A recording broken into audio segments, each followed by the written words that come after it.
Hello and welcome everyone. स्वागत है आपका हमारे यूट्यूब चैनल प्रेप अल्फा में।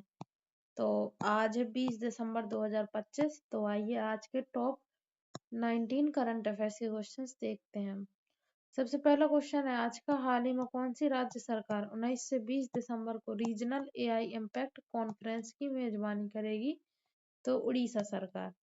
यह कॉन्फ्रेंस शासन और सार्वजनिक सेवा वितरण में कृत्रिम बुद्धिमत्ता के उपयोग को बढ़ावा देने के उद्देश्य से आयोजित की जा रही है। 17 दिसंबर को राज्य के इलेक्ट्रॉनिक्स एवं आईटी विभाग द्वारा आयोजित कर्टेन रेजर कार्यक्रम में उड़ीसा की एआई विजन पॉलिसी रोडमैप और रियल वर्ल्ड एआई एप्लीकेशन को प्रस्तुत किया गया। यह पहल उड़ीसा को भारत में एआई आधारित गवर्नेंस का अग्रणी राज्य बनाने की दिशा में महत्वपूर्ण कदम है। नेक्स्ट क्वेश्चन है, हाल ही में किसने सतत उपयोग एवं उन्नयन द्वारा भारत के परिवर्तन हेतु परमाणु ऊर्जा शांति विधेयक 2025 को मंजूरी दी है? तो संसद ने। शांति विधेयक भारत के परमाणु ऊर्जा शासन ढांचे में ऐतिहासिक सुधार लाता है। इसका सबसे महत्वपूर्ण प्रावधान परमाणु ऊर्जा नियामक बोर्ड AERB है, जिसकी शॉर्ट फॉर्म को वैधानिक दर्जा देता है, जिससे परमाणु सुरक्षा, पारदर्शिता और जवाबदेही मजबूत होगी। यह विधेयक भारत की स्वच्छ एवं दीर्घकालिक ऊर्जा नीति को समर्थन देता है। अब नेक्स्ट क्वेश्चन है क्वेश्चन नंबर 3, हाल ही में किसने शून्य कूपन बॉन्ड यानी कि जीरो कूपन बॉन्ड्स को 10,000 रुपए के छोटे मूल्य वर्ग में जारी करने की अनुमति दी है? तो सेबी ने, यानी कि भारतीय प्रतिभूति एवं विनिमय बोर्ड। यह निर्णय का उद्देश्य खुदरा निवेशकों की भागीदारी बढ़ाना और कॉरपोरेट बॉन्ड मार्केट को मजबूत करना। जीरो कूपन बॉन्ड वह बॉन्ड होता है जिस पर ब्याज नहीं मिलता बल्कि छूट पर खरीदा जाता है और परिपक्वता पर पूरा मूल्य मिलता है।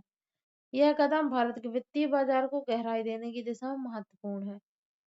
नेक्स्ट है, हाल ही में गोवा मुक्ति दिवस 2025 कब मनाया गया है? तो 19 दिसंबर को।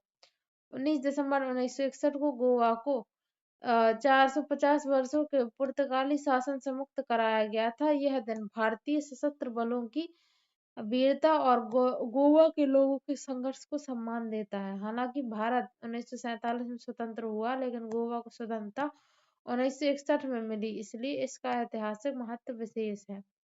नेक्स्ट है, हाल ही में बन्नेरघट्टा जैविक उद्यान यानी कि बेंगलुरु में है, जो उसने 8 ब्लैक कैप्ड कैपुचिन बंदरों का आयात कहाँ से किया? तो दक्षिण अफ्रीका से। इन बंदरों का वैज्ञानिक नाम है सापाजुस अपेला और ये मूल रूप से दक्षिण अमेरिका के निवासी हैं। यह आयात संरक्षण उन्मुख चिड़ियाघर प्रबंधन, आनुवंशिक विविधता और नियंत्रित अंतरराष्ट्रीय प्रजाति विनिमय कार्यक्रम के तहत किया गया है। कैपुचिन बंदर अपनी उच्च बुद्धिमत्ता और औजारों के उपयोग के लिए प्रसिद्ध है। नेक्स्ट है क्वेश्चन नंबर 6, हाल ही में भारत की पहली वन विश्वविद्यालय यानी कि फॉरेस्ट यूनिवर्सिटी कहाँ स्थापित की जाएगी? तो उत्तर प्रदेश के गोरखपुर में। यह विश्वविद्यालय वानिकी, वन्यजीव संरक्षण और पर्यावरण विज्ञान में शिक्षा एवं अनुसंधान को बढ़ावा देगा। यह पहल जैव विविधता संरक्षण, जलवायु परिवर्तन और सतत संसाधन प्रबंधन पर राष्ट्रीय फोकस को दर्शाती है। नेक्स्ट है, हाल ही में एयरटेल इंडिया के MD और CEO के रूप में किसे नियुक्त किया गया है? तो शाश्वत शर्मा को। शाश्वत शर्मा 1 जनवरी 2026 से 5 वर्षों के लिए एयरटेल इंडिया के MD एवं CEO का पद संभालेंगे। ये वर्तमान में CEO डिजाइनेट है और उन्हें की मैनेजरल पर्सनल के MP भी घोषित किया गया है। यह नियुक्ति एयरटेल की लीडरशिप निरंतरता नीति को दर्शाती है।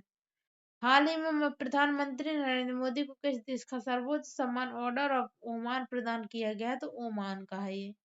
यह प्रधानमंत्री को मिलने वाला 29वां सर्वोच्च विदेशी सम्मान है। यह भारत ओमान के मजबूत राजनयिक और रणनीतिक संबंधों को दर्शाता है। 28वां सम्मान कौन सा मिला है सर्वोच्च नागरिक वाला? किस देश का बताना है आपको कमेंट सेक्शन में, अभी 2-3 दिन पहले ही मिला है। नेक्स्ट है, हाल ही में किस राज्य ने हरियाणा को हराकर अपना पहला सैयद मुश्ताक अली ट्रॉफी खिताब जीता है? तो झारखंड। यह झारखंड के क्रिकेट इतिहास में की बड़ी उपलब्धि है। झारखंड की उधवा झील हाल ही में रामसर स्थल बनी है और राज्य ने हॉकी इंडिया जूनियर महिला राष्ट्रीय चैंपियनशिप 2025 भी जीती है। नेक्स्ट है, हाल ही में फीफा पुरुष खिलाड़ी ऑफ द ईयर 2025 किसे चुना गया है? तो ओस्मान डिम्बेले को। वहीं फीफा महिला खिलाड़ी ऑफ द ईयर 2025 का सम्मान मिला है एताना बोनमाटी को। यह पुरस्कार खिलाड़ियों के असाधारण प्रदर्शन के लिए दिया जाता है। नेक्स्ट, हाल ही में एआई आधारित वन अलर्ट सिस्टम किस राज्य में लॉन्च किया गया है? तो मध्य प्रदेश में। यह प्रणाली सैटेलाइट डेटा के माध्यम से अवैध कटाई और वन क्षरण की निगरानी करेगी। मध्य प्रदेश दालों, सोयाबीन और तिलहन उत्पादन में देश में अग्रणी राज्य है। नेक्स्ट, हाल ही में प्रसिद्ध मूर्तिकार राम सुतार का निधन हुआ। उन्होंने किस प्रतिमा को डिजाइन किया था? तो स्टैच्यू ऑफ यूनिटी को। राम सुतार ने सरदार वल्लभ भाई पटेल की विश्व की सबसे ऊंची प्रतिमा डिजाइन की थी। अभी उनका निधन 100 वर्ष की आयु में हुआ है।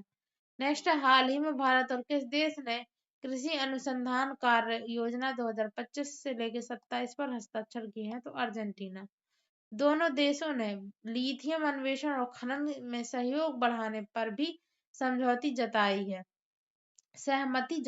यह समझौता कृषि और ऊर्जा संरक्षा दोनों के लिए महत्वपूर्ण है। नेक्स्ट, हाल ही में किस डिजिटल भुगतान प्लेटफॉर्म ने 5,000 रुपए तक का पिन मुक्त यूपीआई भुगतान शुरू किया? तो अमेजन पे ने। इस सुविधा में फेस स्कैन या फिंगरप्रिंट के जरिए भुगतान किया जा सकता है। यह डिजिटल भुगतान को और अधिक सुरक्षित और सुविधाजनक बनाता है। नेक्स्ट, हाल ही में भारत और किस देश ने द्विपक्षीय वीजा छूट समझौते पर हस्ताक्षर किए हैं? तो सऊदी अरब। यह समझौता पर्यटन, व्यापार और लोगों के बीच संपर्क को बढ़ाएगा। सऊदी अरब ने हाल ही में कफाला प्रणाली को भी समाप्त किया है। नेक्स्ट, हाल ही में प्रोजेक्ट टाइगर के बाद से सबसे अधिक बाघ मृत्यु दर कहाँ दर्ज की गई है? तो मध्य प्रदेश में।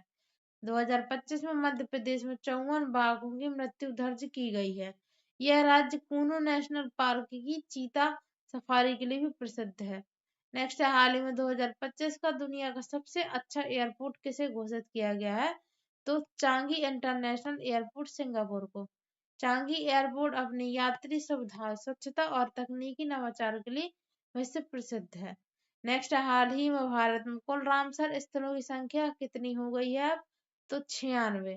हाल ही में बिहार, छत्तीसगढ़ का कोपला जलाशय और राजस्थान की सरिस्का झील जोड़ी गई है। रामसर स्थल आर्द्र भूमि संरक्षण के लिए अंतरराष्ट्रीय महत्व रखते हैं। नेक्स्ट है, हाल ही में हुरुन ग्लोबल 1000 के अनुसार दुनिया की सबसे मूल्यवान कंपनी कौन बनी है? तो एनवीडिया। एआई और सेमीकंडक्टर क्षेत्र में अग्रणी भूमिका के कारण एनवीडिया शीर्ष पर पहुंची है। इसी दौरान एयर इंडिया ने बेस्ट डोमेस्टिक एयरलाइन 2025 का पुरस्कार भी जीता है। तो ये थे आज के हमारे टॉप 19 करंट अफेयर्स के क्वेश्चंस। आई होप आपको वीडियो पसंद आया होगा। जो क्वेश्चन हमने पूछा है उसका आंसर कमेंट सेक्शन में जरूर बताइए और like, share and subscribe. Thanks for watching.